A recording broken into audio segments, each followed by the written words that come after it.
Very good morning, सुप्रभात, नमस्कार। आप लोग मुझे कंफर्म करें आवाज़ आ रही है कि नहीं। कुछ टेक्निकल प्रॉब्लम आ रहा है। कल पूरे 1 घंटे की रिकॉर्डिंग मेरी उड़ गई, कोई टेक्निकल प्रॉब्लम है। कृपया कंफर्म करें कि आवाज़ आ रही है।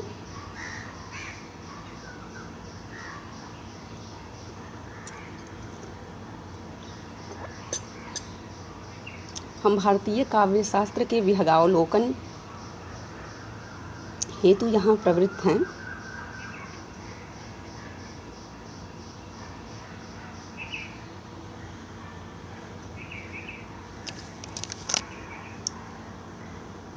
हमने पिछली क्लास में काव्य शास्त्र पढ़ा है। आज भारतीय काव्य शास्त्र का एक समग्र अवलोकन करने का प्रयास रहेगा। अगर मेरी आवाज़ आ रही है तो प्लीज़ कंफर्म करें।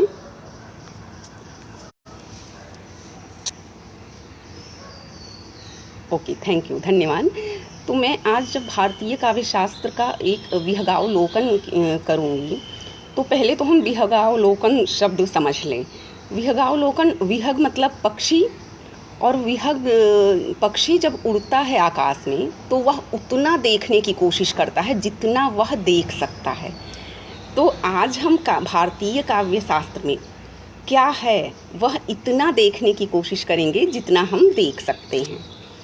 तो ऐसे में जब भारतीय काव्य शास्त्र शब्द का प्रयोग होता है तो भारतीय काव्य शास्त्र से संस्कृत काव्य शास्त्र को ही हम लेते हैं, क्योंकि आधुनिक भारतीय भाषाओं में आचार्यों ने संस्कृत के ही मूल सिद्धांतों को स्वीकार किया है और थोड़ा बहुत परिवर्तन किया है, लेकिन आधुनिक आचार्यों ने कोई बहुत नवीन उद्भावना नहीं की है।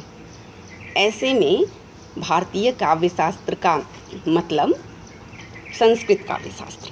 अब हम देखते हैं, पहले थोड़ा सा काव्य शास्त्र शब्द पर विचार करें।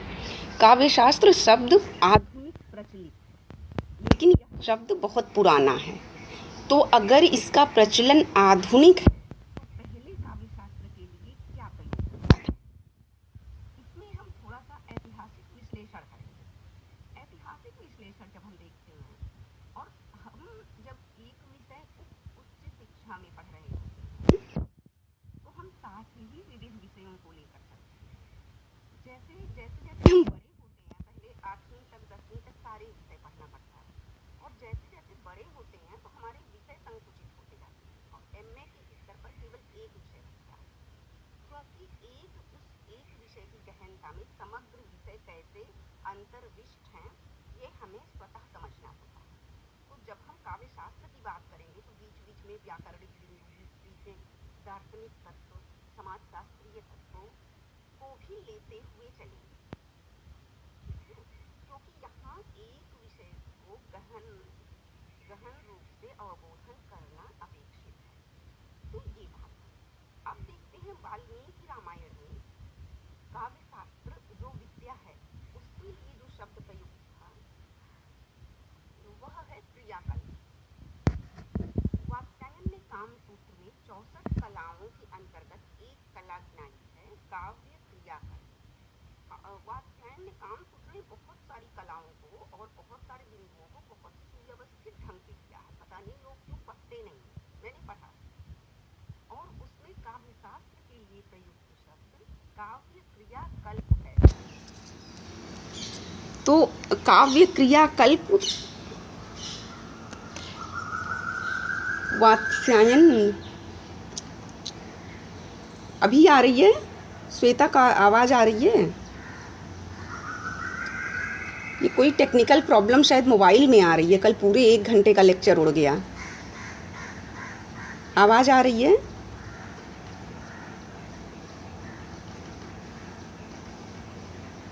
आवाज़ आ रही है? कोई कंफर्म करिए। अच्छा, ठीक है। तो मुझे ये मोबाइल हाथ में होल्ड करना पड़ता है। वाल्मीकि रामायण ने काव्य शास्त्र के लिए प्रयुक्त किया क्रियाकल्प, और वात्स्यायन ने कामसूत्र की 64 कलाओं में काव्य क्रियाकल्प शब्द का प्रयोग किया है। इसी तरह से प्राचीन काल में काव्य शास्त्र के लिए जो प्रयोग में प्रचलन में शब्द था वह अलंकार शास्त्र था। अब देखिए, अलंकार काव्य के एक शोभा कारक तत्व हैं, लेकिन प्राचीन काल में काव्य शास्त्र के लिए अलंकार शास्त्र शब्द का ही प्रयोग होता था। ठीक, अब आप देखें, कुछ आचार्यों ने अपने ग्रंथ के नाम में अलंकार शब्द का प्रयोग किया है, जैसे भामह, उद्भट, वामन, रुद्रट, रुय्यक और केशव मिश्र ने अपने ग्रंथ के नाम में अलंकार शब्द के साथ प्रयोग किया है। जैसे भामह ने लिखा है काव्यालंकार, अपने शास्त्र का नाम, जबकि अलंकार काव्य के एक तत्व हैं, बाह्य, उनकी शोभा बढ़ाने वाले। इसी तरह से होता ये है कि जैसे अभी कल हमने क्षत्रिय न्याय की चर्चा कहीं की थी, जैसे बहुत सारे लोग जब छाता लेके जा रहे हैं तो लोग ये नहीं कहते कि लोग छाता लेके जा रहे हैं, लोग कहते हैं छाता जा रहा है। जैसे रिक्शा को हम बुलाते हैं रिक्शे वाले को तो कहते हैं ए रिक्शा इधर आओ, लेकिन आता है रिक्शा वाला, रिक्शा नहीं आता। तो इसी तरह से जब हम काव्य शास्त्र की यहाँ चर्चा है तो उन्होंने अलंकार काव्य में होते हैं तो अलंकार ही नाम रख दिया और काव्य शास्त्र के लिए अलंकार शब्द का प्रयोग किया गया। ठीक, अच्छा, फिर उसके बाद आते हैं कि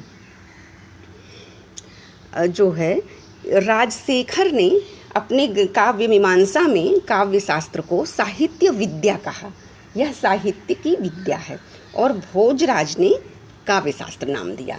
ये हमने काव्य शास्त्र शब्द की ऐतिहासिक यात्रा समझी है। भोजराज जी का नाम हम लोग आज भी लेते हैं और काव्य शास्त्र आधुनिक प्रचलित शब्द है। उसके बाद हमने पिछले क्लास में भी ये परिचर्चा की थी कि अंग्रेजी का शब्द जो पोएटिक्स है उसके आधार पर काव्य शास्त्र नाम देना उचित है। साहित्य शास्त्र में साहित्य शब्द जो है पूरे वांग्मय का बोधक हो जाता है और अलंकार शास्त्र केवल अलंकार का। तो कहीं ना कहीं साहित्य शास्त्र शब्द बहुत ज़्यादा व्यापक हो जाता है, सीमाओं का अतिरेक कर देता है, और अलंकार शास्त्र शब्द संकुचित हो जाता है। तो ऐसे में काव्य शास्त्र शब्द का प्रयोग इस विद्या के लिए समीचीन है। ठीक, हम देखते हैं भारतीय काव्य शास्त्र जो कि भरत मुनि से लेके पंडितराज जगन्नाथ तक विन्यस्त है। भरत मुनि का समय देखेंगे तो 300 BC से 300 AD और पंडितराज जगन्नाथ का समय 17वीं शताब्दी। यह लगभग 1.5 से 2000 साल के बीच काव्य शास्त्र की यात्रा चलती रही है, कभी धीरे कभी तेज। पंडितराज जगन्नाथ के बाद अगर हम बात करें तो हिंदी में रीतिकाल में आचार्य केशव ने लिखा, वह पूरा संस्कृत सिद्धांतों पर आधारित है। आधुनिक काल में हिंदी काव्य शास्त्र लिखे गए, वह हम आधुनिक काव्य शास्त्र पर अलग से चर्चा कर लेंगे। आधुनिक संस्कृत आचार्यों ने 4 आचार्य हैं, अभिराज सर, रेवा प्रसाद सर, गोविंद चरण पांडे सर और एक और कौन से राधा वल्लभ सर हैं। इन चारों ने काव्य शास्त्रीय ग्रंथ लिखे हैं जिसमें मुझे कोई नवीनता नहीं समझ में आई है। वही सिद्धांतों को प्राचीन घुमा घुमा के कहना है उन्हें। तो इस तरह से हम देखते हैं कि काव्य शास्त्र जो हम पढ़ेंगे वह भरत मुनि से लेकर पंडितराज तक का होगा। इसमें अगर हम स्थूल रूप में देखें तो 6 संप्रदाय हैं। पहले 6 हम देखते हैं, लेकिन छठे संप्रदाय की उतनी मान्यता नहीं है। रस संप्रदाय, भरत मुनि रसवादी आचार्य हैं। अलंकार संप्रदाय, भामह अलंकारवादी हैं। ध्वनि संप्रदाय, आनंदवर्धन ध्वनिवादी आचार्य हैं। वक्रोक्ति संप्रदाय, राजानक कुंतक वक्रोक्ति के प्रतिष्ठापक हैं, 3 हुआ। रीति संप्रदाय, आचार्य वामन रीतिवाद के हैं, प्रतिष्ठापना की थी, कितना हुआ 5। और औचित्य संप्रदाय, औचित्य संप्रदाय क्षेमेंद्र ने प्रतिष्ठापना की, लेकिन औचित्य की पृथक संप्रदाय के रूप में प्रतिष्ठा कम हुई और उसे विविध काव्य के तत्वों में ही अन्य तत्वों में आवश्यक बनाते हुए स्वीकार कर लिया गया, अंतर्भावित कर लिया गया। तो स्थूल 5 संप्रदाय मान सकते हैं 6 के साथ ही। अब हम जब इनको देखते हैं, और भी ये केवल 6 आचार्य नहीं, इन 6 संप्रदायों के अधीन बहुत सारे आचार्य हुए। तो जब हम इनकी चर्चा करते हैं तो इन संप्रदायों में क्या होता है कि तीन तरह के आचार्य मिलते हैं, तीन तरह के। पहले आचार्य आते हैं उद्भावक। उद्भावक में वे आचार्य हैं जिन्होंने कुछ मौलिक सिद्धांतों की प्रतिष्ठापना की है। दूसरे संग्रहकर्ता आचार्य, जो इन मौलिक आचार्यों के सिद्धांतों को परिपुष्ट करते हैं। और तीसरे आते हैं, इनकी दूसरे की मौलिक उद्भावनाएं नहीं होती, वे वही पहले वाले की मौलिक को परिपुष्ट करते हैं, थोड़ा सा विश्लेषण देते हुए। तीसरे आते हैं जो टीका टिप्पणी लिखते हैं, इन्हीं को समझने के लिए, मूल सिद्धांत को और अच्छे से समझने के लिए उस पर टीका लिखते हैं। और टीका टिप्पणी लिखने वाले दो ऐसे आचार्य हैं, टीकाकार हैं, जिन्हें आचार्य की उपाधि मिली। आचार्य उन्हें कहते हैं जिनके अपने मौलिक सिद्धांत होते हैं, लेकिन उसमें भी हम देखते हैं कि विभाजन हो जाता है। और उनकी गुणवत्ता के आधार पर आचार्य अभिनव गुप्त और गोविंद ठक्कुर को आचार्य की उपाधि मिली, जबकि ये लोग ओरिजिनली टीकाकार हैं, ग्रंथ को समझने के लिए कमेंट्री लिखते हैं। ठीक है, अगर मेरी बात ना समझ में आ रही हो तो पूछें आप कृपया। तो इस तरह से हमने तीन कैटेगरी देखी है काव्य शास्त्र की। अब हम क्रम से शुरू करते हैं आचार्य भरत मुनि से। इसी में एक अलग ब्रांच हो जाता है नाट्य शास्त्र। नाट्य विधान के अलग अलग ग्रंथ, जैसे 10 रूपकार हैं, नंदिकेश्वर हैं, अभिनय दर्पण, उनकी अलग परंपरा चलती है। सुंदर मिश्र तक की अलग अलग परंपरा है। लेकिन काव्य शास्त्री आचार्य विश्वनाथ ने अपने काव्यशास्त्र के ग्रंथ के एक अध्याय में नाट्य शास्त्रीय तत्वों का विवेचन किया और नायक नायिका प्रकरण भी रखा। नायक नायिका प्रकरण कई आचार्य कहते हैं यह नाट्य शास्त्र का विषय है। तो इस तरह से कहीं कुछ विषय अलग होने लगते हैं और कहीं कुछ विषय संग्रहित होते हैं। अच्छा, इसी क्रम में छंद काव्यशास्त्र का अपरिहार्य अंग है, पद्य का। लेकिन छंद शास्त्र काव्य शास्त्र से इतर अपना स्वतंत्र अस्तित्व बनाए हुए है। ठीक है, अब हम इतनी सूचनाओं के बाद काव्य शास्त्र शब्द पर विवेचन किए और हमने आचार्यों के प्रकार पर उद्भावक, संग्रहकर्ता, टीकाकार, नाट्य विधानकार, छंद शास्त्रकार, इस तरह से अलग अलग विभाजन किए। कहीं कहीं एक ही आचार्य ने सारे सिद्धांतों को समेटा है। तो अब हम इसके बाद क्रम से चलेंगे। हुआ ये, कल मेरा एक वीडियो 1 घंटे का उड़ गया, तो अगर आज हम क्रम से चलते तो बहुत पुनरुक्तियाँ बहुत उबाऊ हो जाती। तो हमने कहा कि थोड़ा सा क्रम परिवर्तन कर देते हैं। जैसे सवेरे अगर आलू टमाटर बना है तो रात में टमाटर आलू कर दिया जाए, तो स्वाद तो वही रहेगा, लेकिन थोड़ा सा क्रम परिवर्तन हो जाने से थोड़ा सा मन अच्छा हो जाता है। तो इसी तरह से फिर हम देखते हैं कि भरत मुनि के नाट्यशास्त्र काव्यशास्त्रीय पहला ग्रंथ और पंडित राज जगन्नाथ का 17वीं शताब्दी का रस गंगाधर अंतिम ग्रंथ, इन दोनों के बीच की यात्रा को आज हम विहगावलोकन करेंगे। विहग की तरह पक्षी जितना उड़ता है, जितना कवर कर पाता है, उतना देखता है, जितनी आँख भर आकाश देखेंगे। इसी क्रम में एक शब्द हम अगर कहें कि हम एक सर्वेक्षण करेंगे, तो सर्वईक्षण, जितना कर सकेंगे उसका ईक्षण देखने से होता है, सभी को देखने का प्रयास करेंगे। और सर्वईक्षण में शायद अदेंगुणः सूत्र लगा है पाणिनि व्याकरण का। जब हम पढ़ें तो समग्रता को लेते हुए चलें, क्योंकि हम उच्च शिक्षा में हैं, हमें स्वयं को मास्टर लेवल पर रखना होगा। मास्टर, जैसे प्राइमरी मास्टर सारे सब्जेक्ट पढ़ाता है, वैसे जब हम मास्टर कोर्स करते हैं तो ऑल सब्जेक्ट को एक ही विषय के अंतर्गत समझते हुए, प्रसंग प्राप्त समझते हुए आगे चलें। ठीक है, अब देखते हैं कि पंडित ये आचार्य भरत मुनि आदि आचार्य हैं और वे रसवाद के प्रतिष्ठापक हैं, जिसको रस सिद्धांत कहते हैं या रस संप्रदाय कहते हैं। यद्यपि नाट्य शास्त्र में नाट्योत्पत्ति का जिक्र है, नाटक की उत्पत्ति, नाटक का महत्व, नाटक का प्रयोजन, नाटक की उत्पत्ति कैसे कैसे क्रम से हुई, ऋग्वेद से पाठ लिया गया, सामवेद से गीत लिखा गया, आदि आदि आदि, इसमें कला शिल्प सब कुछ है, और तब ये पंचम वेद है। इसी क्रम में भरत मुनि ने एक सूत्र दिया, विभावानुभाव व्यभिचारी संयोगाद रस निष्पत्ति। रस की निष्पत्ति होती कैसे है, इसके लिए यह एक सूत्र दिया। इसी सूत्र के 4-5 व्याख्याकार आ गए, और इस एक सूत्र का पल्लवन लगभग 1000 साल, 800 साल तो हुआ ही हुआ।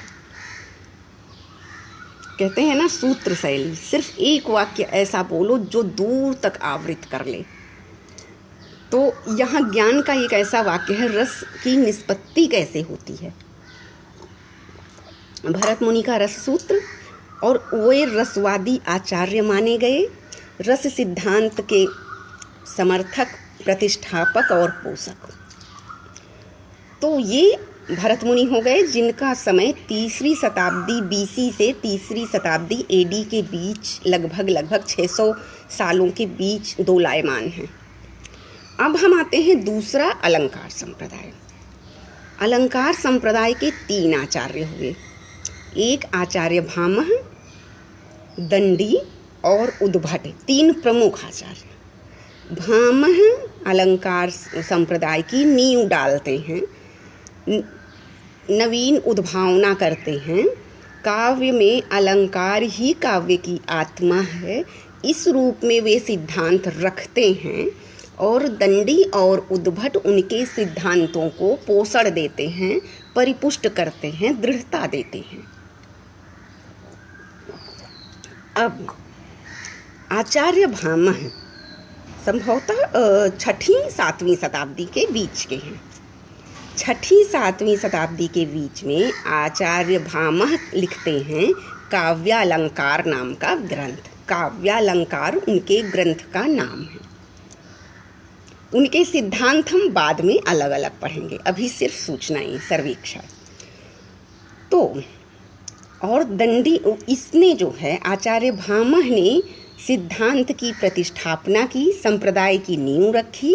दंडी और उद्भट ने उसे दृढ़ता दी। आचार्य दंडी के ग्रंथ का नाम काव्यादर्श है, मैंने पढ़ा है, बहुत आनंदप्रदायी है। और आचार्य उद्भट के ग्रंथ का नाम काव्यालंकार सार संग्रह है।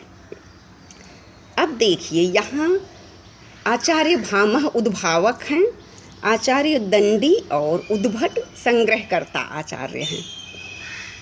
अलंकार शास्त्र के प्रवर्तक के रूप में भामह स्वीकृत हैं। बाकी 2 आचार्य दंडी और उद्भट उनका अनुकरण कर रहे हैं। दंडी भी समकालीन है भामह के, 6वीं-7वीं शताब्दी, और उद्भट का काल है 9वीं शताब्दी। लेकिन भामह के सिद्धांत 6वीं-7वीं शताब्दी से लेकर 9वीं तक चले। 9वीं शताब्दी में काव्य के कई शास्त्रीय सिद्धांत सामने आए। जैसे 9वीं शताब्दी में आचार्य वामन आए और उन्होंने रीति संप्रदाय की संस्थापना की। यह रीति संप्रदाय आचार्य वामन की मौलिक उद्भावना है। तो आचार्य वामन ने जो उन्होंने रीति को काव्य की आत्मा के रूप में स्वीकार किया। यह सिद्धांत ज़्यादा परिपुष्ट नहीं हुआ, लेकिन स्वतंत्र अस्तित्व के रूप में सिद्धांत रूप में स्वीकृत हुआ है। आचार्य वामन जो कि रीतिवादी आचार्य हैं, रीति के प्रवर्तक हैं, उनके ग्रंथ का नाम काव्यालंकार सूत्र वृत्ति है। इसके बाद रुद्रट आते हैं, और आचार्य रुद्रट अत्यंत महत्वपूर्ण हैं, क्योंकि जब हम यहाँ पहुँचे, पहले रसवाद है भरत मुनि का, फिर अलंकार भामह का, और फिर वामन का रीतिवाद। यह अलंकार शास्त्र के जीवन का पूर्वार्ध है। इसके बाद उत्तरार्ध यात्रा में अलंकार काव्य शास्त्रियों ने सूक्ष्म विवेचन किया है। यह स्थूल विवेचन है और सूक्ष्म विवेचन इसके बाद है। इन दोनों कालों के बीच जो सेतु का काम, ब्रिज का काम करते हैं वो आचार्य रुद्रट हैं। रुद्रट के समय से दो धाराएं दिखने लगती हैं कि बीच में रुद्रट हैं, एक तरफ भाम हैं, दंडी और उद्भट हैं, वामन हैं, दूसरी तरफ आचार्य आनंदवर्धन आ जाते हैं, कुंतक आ जाते हैं, क्षेमेंद्र आ जाते हैं और महिम भट्ट आ जाते हैं और भी आ जाते हैं। अभी मैं प्रसंग प्राप्त चर्चा करूंगी। अभी हम रुद्रट को देखते हैं। रुद्रट 9वीं शताब्दी में आते हैं और ये काव्य सिद्धांत के अभीष्ट सिद्धांतों को अपने, इनके भी ग्रंथ का नाम काव्य अलंकार है, उसमें लेते हुए पूर्ववर्ती और परवर्ती आचार्यों के बीच एक चेन बनाते हैं। ये बीच में है पूर्ववर्ती सिद्धांत देहवादी, अलंकार आदि का स्थूल विवेचन, परवर्ती आत्मवादी। अब वहाँ जो है कुछ काव्य के सूक्ष्म तत्वों का विवेचन होगा। रुद्रट हमेशा याद रखना है, काव्य सिद्धांत के अभीष्ट सिद्धांतों को लेकर संकलन तैयार करते हैं पूर्ववर्ती आचार्यों की। अभीष्ट का सब नहीं लेते, उसका नवनीत लेकर बनाते हैं और इनके बाद परवर्ती आचार्य आते हैं। ये श्रृंखला के बीच की कड़ी हैं आचार्य रुद्रट। ठीक है, अब हम आते हैं 9वीं शताब्दी में आचार्य आनंदवर्धन, जो कि सबसे महत्वपूर्ण है और सबसे कठिन भी हैं। आनंदवर्धन के ग्रंथ ध्वन्यालोक को समझना बहुत कठिन है, कम से कम मेरे लिए बहुत कठिन है। दूसरी बात, आनंदवर्धन एक ऐसे आचार्य हैं जिनका 200 साल तक केवल विरोध हुआ है। तो जो जिसका विरोध हुआ हो, जिसके विरोध में ग्रंथ और सिद्धांत लिख दिए गए हैं, वह अत्यंत महत्वपूर्ण होता है और उसी में जान होती है। तो अभी हम आचार्य आनंदवर्धन को थोड़ा सा समझेंगे और इनको हम पृथक रूप से भी समझेंगे और इनके सिद्धांतों को तो 2-4-10 दिन में समझेंगे।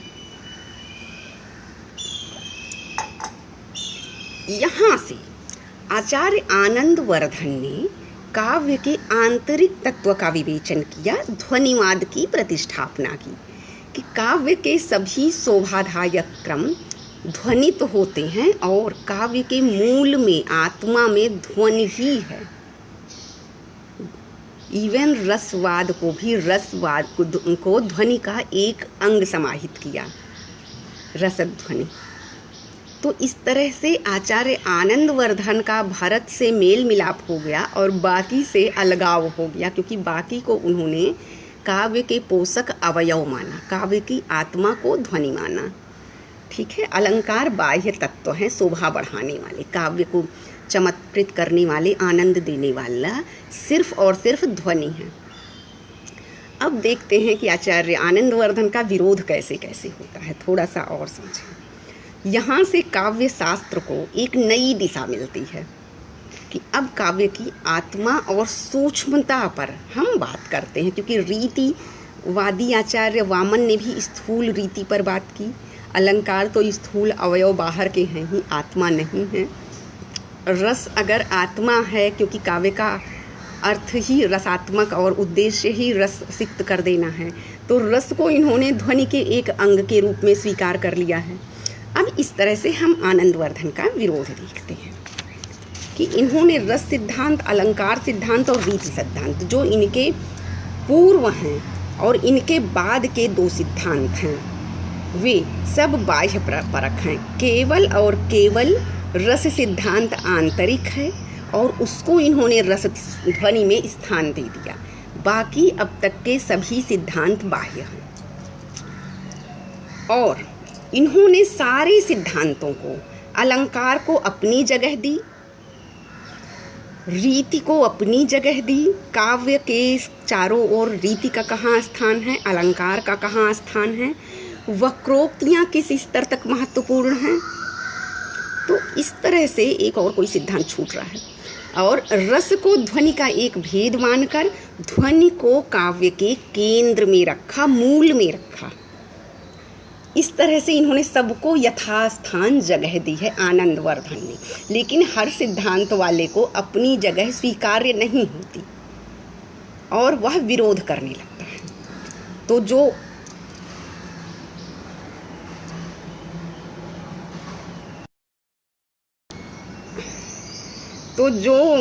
पहले के आचार्य हैं, पूर्वाचार्य हैं, वो तो है नहीं कि विरोध करने आएंगे। तो परवर्ती आचार्य उनके सिद्धांतों को लेते हुए अपने सिद्धांतों को स्थापित करते हुए विरोध करते हैं। ठीक है, अब इनके हम विरोध को देखते हैं। यद्यपि आनंदवर्धन युग प्रवर्तक आचार्य हैं, आज भी बहुत कठिन माना जाता है ध्वन्यालोक, लेकिन 200 वर्षों तक ध्वनि तत्व का विरोध हुआ। किसने किया? नाट्य विधानकार आचार्य धनंजय ने। धनंजय का थोड़ा सा परिचय हम दे देंगे। भरत मुनि ने जो नाट्य सिद्धांत दिया नाटक के लिए, वहाँ उन्होंने एक जगह नाटक के 10 प्रभेद किए एक वाक्य में। उसी एक वाक्य को लेकर धनंजय ने 10 रूपक का गठन किया। 10 रूपक मतलब रूपक के 10 भेद, और इस रूपक का प्रथम भेद नाटक हुआ, प्रकरण हुआ, डिम इहा मृग समौकार, ऐसे करके 10 भेद हुए। इस 10 भेद के अवयव क्या क्या हैं, अंक कितने हो, नायक कैसा हो, नायिका कैसी हो, आदि आदि आदि आचार्य धनंजय ने लिखा है। आचार्य धनंजय काव्य शास्त्री नहीं बल्कि नाट्य विधानकार हैं, लेकिन उन्होंने आनंदवर्धन का विरोध किया और उन्होंने कहा ध्वनि जिसे ये कहते हैं वो तो तात्पर्य के अंतर्गत ही अंतर्भूत हो जाता है। तात्पर्य समझने के लिए हमें मीमांसकों के पास जाना होता है, और मीमांसक ने तात्पर्य के 2 स्कूल बनाए, अभितान्वयवाद, अन्विताभिधानवाद। ठीक है, इन 2 स्कूलों की अगर हम सूक्ष्म चर्चा करें तो इसका मतलब समझो कि जैसे 2-3 शब्द मिलकर आपस में किसी वाक्य का बोध करा देते हैं। जैसे गाय ले आओ, तो ये हम देखकर फिर इस शब्द का अर्थ समझ लेते हैं। और तुम वहाँ जाओ, तो मेरे कहने के अनुसार तुम समझ लो कि तुम वहाँ जाओ अपने आप।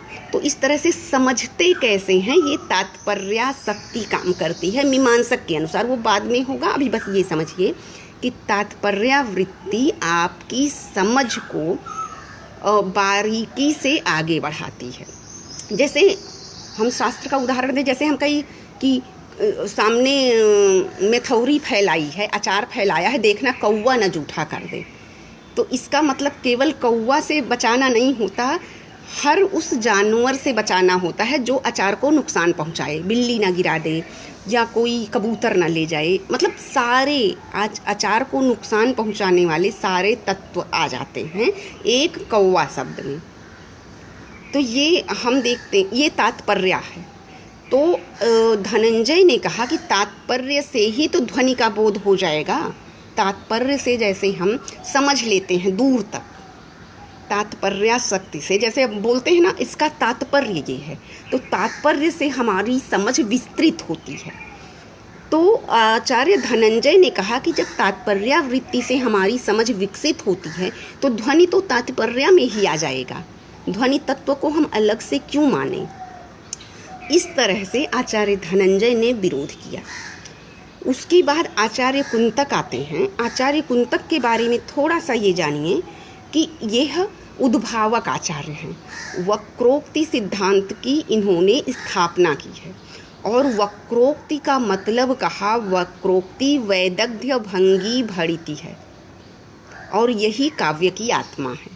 काव्य मतलब जब आपकी वचन विदग्धता, विशिष्ट रूप से आपका मन मस्तिष्क दग्ध हो जाए, मतलब परिपक्व हो जाए। जैसे कुम्हार आमा में बर्तन पकाता है मिट्टी का, तो उसी तरह से हमारा मन मस्तिष्क जब पक जाए, परिपक्व हो जाए, दग्ध हो जाए विशिष्ट रूप से।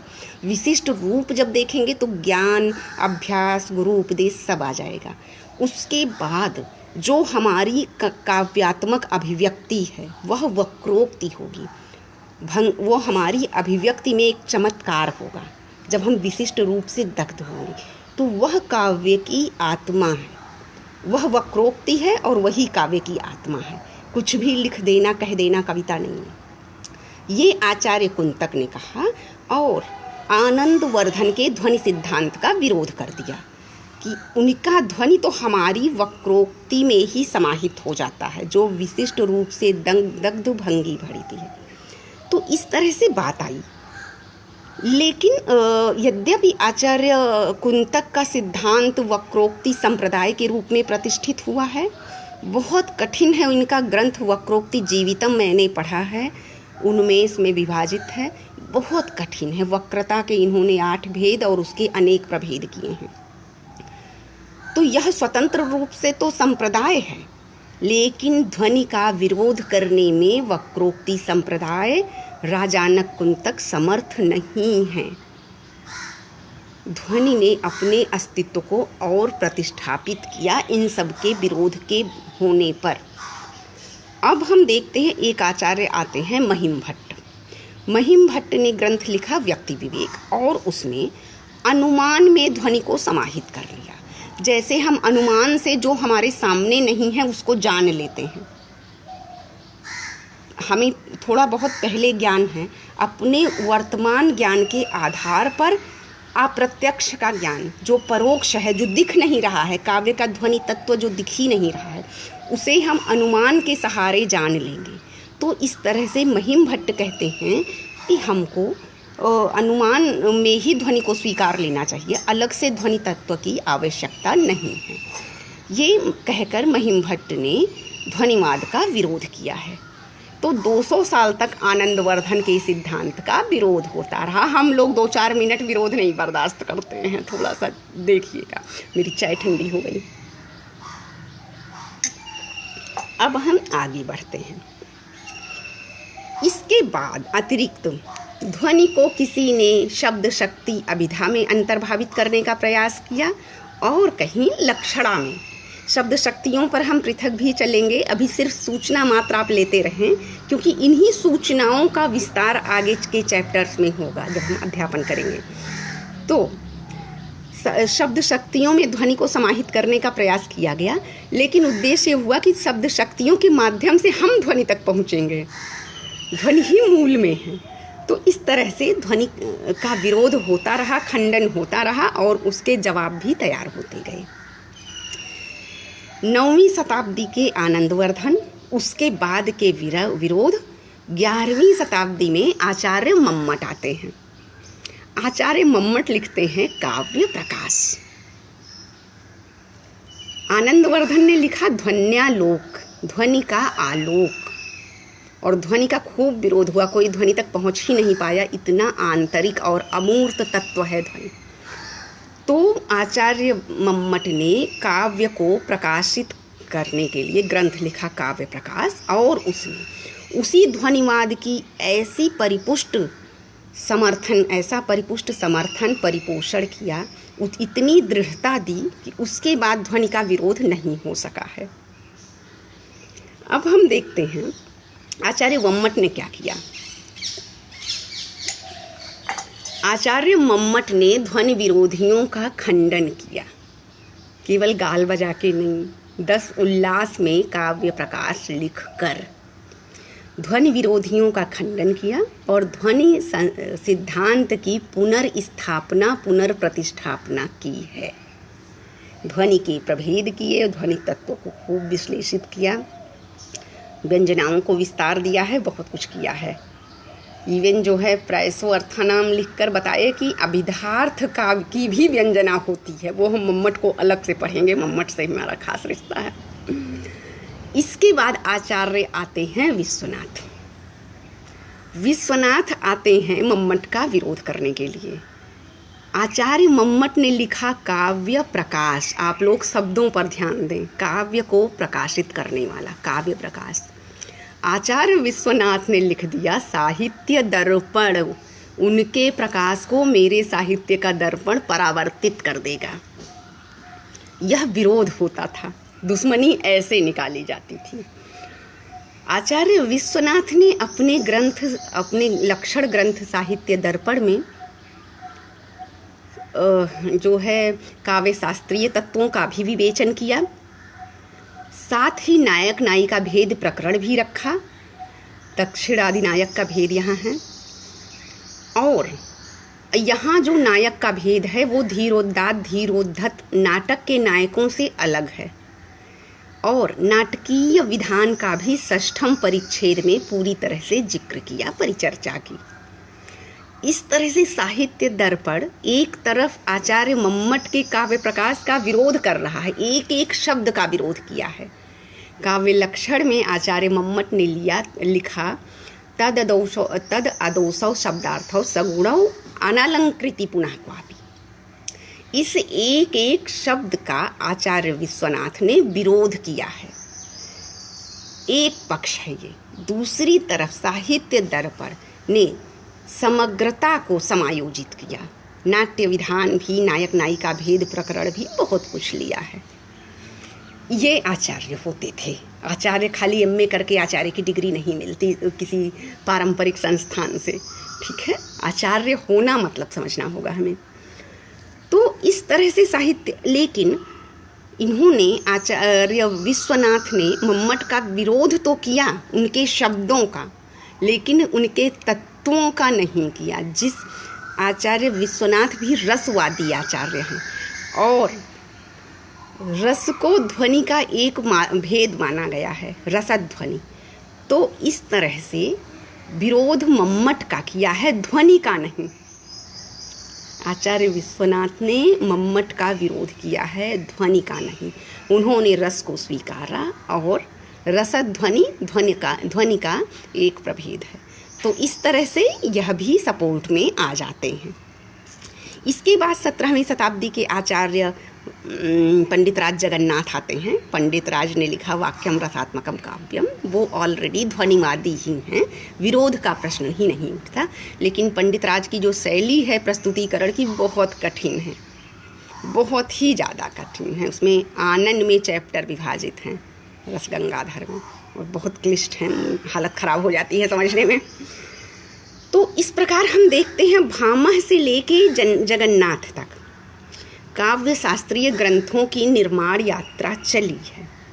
भारत का नाट्य शास्त्र नाट्य विधान का ग्रंथ है। नाट्य पंचम वेद है भारत, क्योंकि उसके विविध अवयव वेदों से लिए गए, संहिताओं से, ऋग्वेद से पाठ, सामवेद से गीत आदि।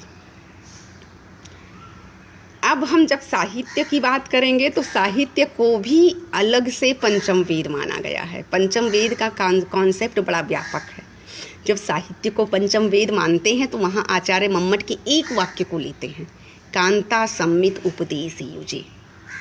उपदेश क्या है? आप्त वचन। वेद क्या है? आप्त वचन, शब्द प्रमाण के निदर्शन है वेद। तो यहाँ उपदेश क्या है? साहित्य क्या है? कांता सम्मित उपदेश युजे साहित्य का प्रयोजन है, जहाँ वह बहुत ही सरसता और सहजता से उपदेश कराए, किसी ज्ञान का बोध करा दे।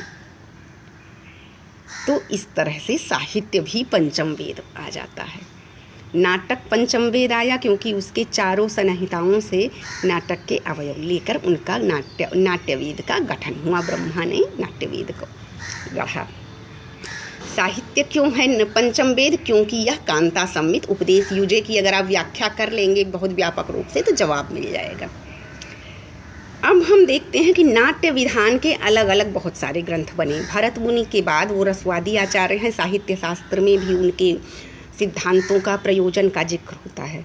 जब हम काव्य प्रयोजन की बात करते हैं तो सबसे पहले भरत मुनि का मत लेते हैं। लेकिन जब नाट्य शास्त्र के अलग ग्रंथ बनने लगे नाट्य विधान की, तब हम देखते हैं धनंजय का 10 रूपक, सागर नंदी का नाट्य लक्षण रत्नकोश, नंदिकेश्वर का अभिनय दर्पण, रामचंद्र गुरुचंद्र का नाट्य दर्पण, शारदा तनय का भाव प्रकाशन, सिंह भूपाल का रसारणव सुधाकर, आदि आदि आदि सुंदर मिश्र तक ये परंपरा समृद्ध है। तो इसकी सूची हम अलग से जो है पावर पॉइंट में बना के वीडियो अपलोड कर देंगे। उसके बाद हम देखते हैं कि जैसे नाट्य विधान के अलग ग्रंथ, विश्वनाथ ने अपने ग्रंथ में नाट्य विधान का एक चैप्टर में जिक्र कर दिया। इस तरह से कहीं स्वतंत्र हैं और कहीं अनुस्यूत हैं। ठीक है, अब हम आते हैं आगे। नायक नायिका भेद प्रकरण का स्वतंत्र ग्रंथ एक मिलता है भानु मिश्र का रसमंजरी, नहीं तो नायक नायिका भेद नाट्य विधान के ग्रंथों में उपलब्ध होता है। और आचार्य विश्वनाथ ने भी नायक नायिका भेद प्रकरण अपने ग्रंथ साहित्य दर्पण में अलग अलग परिच्छेद में किया। इस तरह से फिर ये हो गए आचार्य। हम आगे बता चुके हैं उद्भावक आचार्य और संग्रहकर्ता आचार्य। अब हम देखते हैं उद्भावक आचार्य कौन कौन से हैं। आचार्य भरत, भामह, वामन, आनंदवर्धन, कुंतक, क्षेमेंद्र उद्भावक आचार्य हैं, काव्य शास्त्र के उद्भावक आचार्य हैं। उसके अलावा संग्रहकर्ता आचार्य, आचार्य रुद्रट, भोजराज, मम्मट, आचार्य विश्वनाथ, पंडित राज जगन्नाथ, ये संग्रहकर्ता आचार्य हैं, क्योंकि इन्होंने पूर्ववर्ती काव्य शास्त्रीय सिद्धांतों का स्वच्छ और व्यवस्थित संग्रह और विश्लेषण प्रस्तुत किया है। इसके अतिरिक्त जो आते हैं आचार्य, देखिए राजशेखर, अग्निपुराण में भी मिलता है काव्य शास्त्रीय तत्व, रुय्यक, जयदेव, हेमचंद्र, वाग्भट प्रथम, इन्होंने संग्रह ग्रंथों का निर्माण किया, लेकिन इनके ग्रंथों में मौलिक उद्भावनाएं बहुत ही कम हैं। उद्भावक, संग्रहकर्ता, नाट्य विधानकार आचार्य, ये तीन हो गए। अब हम देखते हैं कि व्याख्याकार और टीकाकार। इन शास्त्रीय ग्रंथों को सहज या आम जनता नहीं समझ पाती है, तो उसे कैप्सूल विटामिन की पिलाया जाता है। यह जो विटामिन का कैप्सूल है, जब आप सीधे खाद्य पदार्थ से दूध और पालक का साग खाकर आयरन कैल्शियम नहीं ले पाते हैं, आपने पालक का साग खाकर आयरन लेने की क्षमता नहीं है, एक गिलास दूध पीकर कैल्शियम लेने की क्षमता नहीं है, तब आपके लिए आयरन और कैल्शियम की टैबलेट दी जाती है, और ये होते हैं व्याख्या ग्रंथ, टीका ग्रंथ। ठीक है, अब इसमें कोई आम तोड़ रहा है, मेरा मन उसी में लगा है उधर, तो वो जो है ये हो गया। अब आते हैं कि इस विकास यात्रा में सबसे पहले भरत मुनि को हमने पढ़ा था, तो भरत मुनि के रस सूत्र की हम देखेंगे टीका। रस सूत्र की टीकाकार आते हैं भट्ट लोलट, संकुक, भट्ट तौत, भट्ट नायक और अभिनव। इसमें भट्ट लोलट, संकुक, भट्ट तौत और भट्ट नायक के ग्रंथ नहीं मिलते, लेकिन अन्य ग्रंथों में इनके सिद्धांत मिलते हैं। आचार्य अभिनव गुप्त का सिद्धांत मिलता है, और नाट्य शास्त्र पर इनकी टीका अभिनव भारती है, जिसकी भूमिका आचार्य नगेंद्र, जिसकी संपादित ग्रंथ आचार्य नगेंद्र की भूमिका के साथ मेरे पास उपलब्ध है और मैंने पढ़ा है अभिनव भारती। तो इन आचार्यों ने रस सूत्र की व्याख्या की। यही आचार्य बताते हैं कि रस निष्पत्ति होती है। उत्पत्तिवाद, रस निष्पत्ति के सिद्धांत में उत्पत्तिवाद, अनुमितिवाद, भुक्तिवाद, और अभिनव गुप्त कहते हैं अभिव्यक्तिवाद।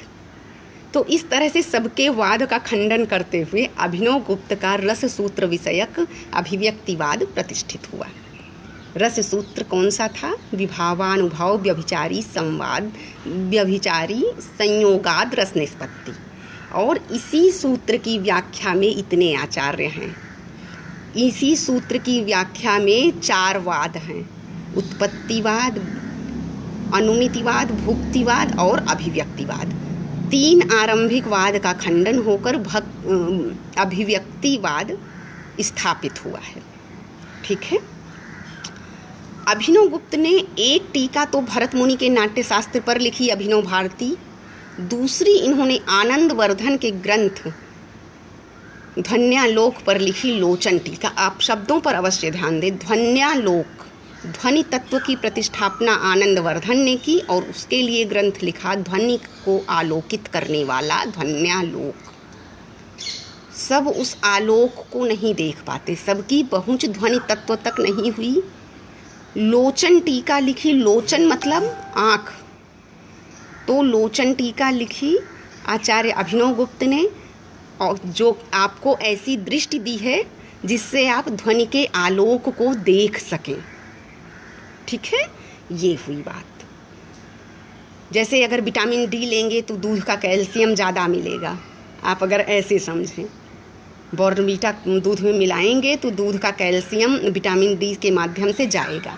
ये इस तरह से होता है। अब आप ये ना समझें कि हम धूप में बैठ के एक गिलास दूध पी लेंगे गाय लगा के ताज़ा तो हमें कैल्शियम भी मिल जाएगा, विटामिन डी भी। नहीं, सबका वो सामर्थ्य नहीं होता है, इसलिए टीका टिप्पणी का सहयोग लेना पड़ता है। कोई आम लग्गी लेके तोड़ रहा है, कौन है मुझे दिख भी नहीं रहा है, बड़ी लग्गी है। तो ये जो है ये यहाँ लोचन टीका तक हमने बात की। अब हम देखते हैं कि सभी काव्य शास्त्रीय ग्रंथों की टीकाएं हुई हैं और काव्य प्रकाश की 70 टीका लिखी गई है। ओ न्यूज़पेपर वाले भैया हैं, कोई बात नहीं, उनसे मैं ले लूँगी।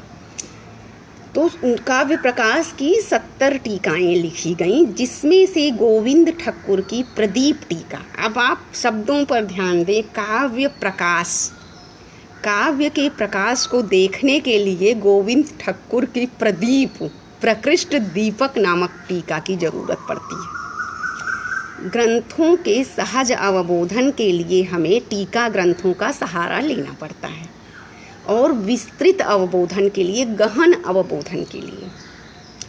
इस तरह से अभिनव गुप्त और गोविंद ठक्कुर दो ऐसे टीकाकार हैं, कमेंटेटर हैं, जिन्हें आप ये समझें जैसे कोई टीवी का एंकर हो और उसे हीरो की उपाधि मिल गई हो।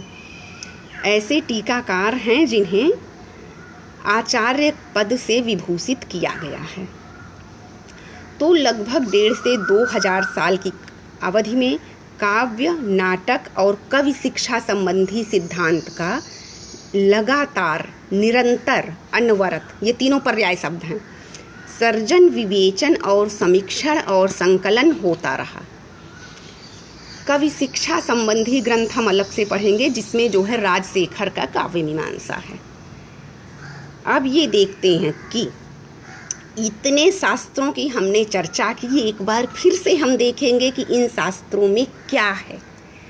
इन शास्त्रों में काव्य का स्वरूप है, काव्य कैसा होता है, लक्षण, काव्य का हेतु है, काव्य कैसे होता है, काव्य के कारण, काव्य का प्रयोजन है, काव्य उद्देश्य, काव्य क्यों होता है। इन ग्रंथों में यही सब बातें हैं। और शब्द शक्तियाँ, काव्य में जो प्रयोग होने वाले शब्द है उनकी शक्ति का स्तर क्या है, शक्तियों के स्तर का परीक्षण जब हम करते हैं तब अभिधा लक्षणा व्यंजना का विस्तार हमें मिलता है।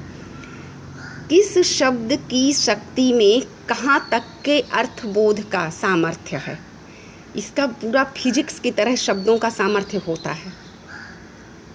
ठीक है, वो हम अलग से चर्चा करेंगे। शब्द शक्तियों पर मेरा अच्छा अध्ययन है।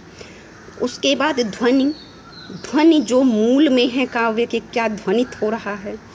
रस, रस अलग से अध्याय भी है, रस का बहुत विस्तार है, साधारणीकरण, रस निष्पत्ति, रस के अपकर्षक तत्व आदि आदि आदि। गुणीभूत व्यंग्य, ऐसा व्यंग्य जो सहज अवबोधन न हो सके, जिसको समझने के लिए उच्च मस्तिष्क की आवश्यकता, प्रखर मस्तिष्क की आवश्यकता हो, यह अपना समय ले समझने में शीघ्र अवबोधन न हो सके जिसका, वह गुणीभूत व्यंग्य। ठीक है। नाट्य विधान, नाट्य विधान जैसे आचार्य विश्वनाथ ने अपने काव्य शास्त्रीय ग्रंथ साहित्य दर्पण में एक अध्याय में लिखा। काव्य दोष, रस के अपकर्षक दोष या श्रुति कटुत्व दोष, बहुत सारे दोष हैं, काव्य की कमियां भी होती हैं। काव्य के गुण, माधुर्य, प्रसाद, ओज आदि गुण की चर्चा करेंगे। रीतियाँ, वैदर्भी, गौड़ी आदि रीतियों की चर्चा, पांचाली रीति और भी है, विस्तृत है अलग अलग आचार्यों का, वो हम चर्चा करेंगे। वामन ने रीति को आत्मा कह दिया, वहाँ से लेकर बाकी आचार्यों ने रीति को क्या जगह दी है। और अलंकार, अलंकारों का अलग से विस्तृत वो है। रस को कहीं कहीं ध्वनि का भेद स्वीकारा गया, कहीं कहीं स्वतंत्र विवेचन हुआ, इसको भी हम समझेंगे। नायक नायिका भेद का कहीं कहीं स्वतंत्र हुआ और कहीं कहीं नायक और नायिका को श्रृंगार रस के अंतर्गत समाहित किया गया है। उसके अलावा जो छंद होते हैं, छंदों का स्वतंत्र ही प्रतिपादन होता है। ठीक है, ये हो गया। अब हम ये देखेंगे कि ये जो परंपराएं काव्य शास्त्र की 150 से 2000 साल की हैं, इन्हें वाद और संप्रदाय कहा गया। और इसमें कौन कौन से वाद अथवा संप्रदाय अथवा सिद्धांत आए हैं? रस सिद्धांत, अलंकार सिद्धांत, रीति सिद्धांत, ध्वनि सिद्धांत और वक्रोक्ति सिद्धांत। इन्हें संप्रदाय भी कहते हैं, वाद भी कहते हैं। इनके खंडन भी हुए हैं और इनका मंडन भी हुआ है। ठीक है, अब हम देखते हैं कि औचित्य संप्रदाय का उस रूप में उतनी व्यापक प्रतिष्ठापना नहीं है। काव्य शास्त्र के अन्य तत्वों में औचित्य को सभी ने समाहित किया, स्वतंत्र संप्रदाय और वाद के रूप में जगह नहीं दी है। जबकि आचार्य क्षेमेंद्र ने स्वतंत्र ग्रंथ लिखा है औचित्य विचार चर्चा, और इसकी औचित्य की स्थापना की है। लेकिन जितना मैंने पढ़ा है, स्वभावोक्तियों का खंडन सबने किया है कि स्वभावोक्ति में कोई चमत्कार रहेगा नहीं, इसलिए इसका खंडन कर दो। आचार्य राजा नकुंतक ने भी किया है 3 कारिकाओं में, वो मैं अवसर सापेक्ष जिक्र करूँगी उसका। तो इस प्रकार हमने पंडित राज जगन्नाथ तक की यात्रा की विविध गलियां मोहल्ले देखे। खाली हवाई यात्रा नहीं होती है, गली मोहल्ले का अवलोकन होता है। और इसी क्रम में हम देखेंगे कि हिंदी साहित्य के इतिहास के रीति काल में आचार्य केशव आते हैं, उन्होंने काव्य शास्त्रीय ग्रंथ लिखे हैं। आधुनिक काल में आते हैं तो आचार्य रामचंद्र शुक्ल का सिद्धांत है, नंद दुलारी वाजपेयी का सिद्धांत है, आचार्य नगेंद्र का सिद्धांत है, आचार्य हजारी प्रसाद द्विवेदी के सिद्धांत हैं। और थोड़ा सा आगे आएंगे तो इधर 21वीं सदी में संस्कृत के 4 आचार्यों के सिद्धांत हैं। उसके अलावा जो हिंदी साहित्य के आधुनिक काव्य हैं उसमें प्रगतिवाद, प्रयोगवाद आदि आदि आदि वाद हैं। तो ये सारे वाद और ये चीज़ें हम पढ़ेंगे। जब हम तुलनात्मक अध्ययन करेंगे तब हम देखेंगे कि ध्वनिवाद और अभिव्यंजनावाद में क्या सिमिलरिटी है। इवन वक्रोक्तिवाद और किसी पाश्चात्य काव्यशास्त्रीय के कौन से वाद से समानता है। तो इस तरह से हम लोग साम्य और वैषम्य जब पढ़ेंगे तो उससे हमारे मस्तिष्क को और विस्तार मिलेगा और हमारी क्षमता तीक्ष्ण होगी, विश्लेषणात्मक होगी। तो मुझे लगता है आज मैंने भरत मुनि से लेकर पंडित राज जगन्नाथ तक की काव्य शास्त्रीय परंपरा का थोड़ा सा आप लोग को दिखाया, दिग्दर्शन कराया है और मेरा यह प्रयास सफल रहा। तो आप सभी इस वीडियो को शेयर करें और लोगों तक पहुंचाएं। दूसरी बात, इसे मैं खुद अब नहीं प्रचार कर सकती हूँ, बहुत सारी मेरी अपनी प्रायोरिटी होती हैं, लाइबिलिटीज़ हैं। तो कुल मिला के, और जिन लोगों ने हमें सुना उन्हें विशेष धन्यवाद, जिन लोगों ने हमें प्रोत्साहित किया है उसे भी विशेष धन्यवाद।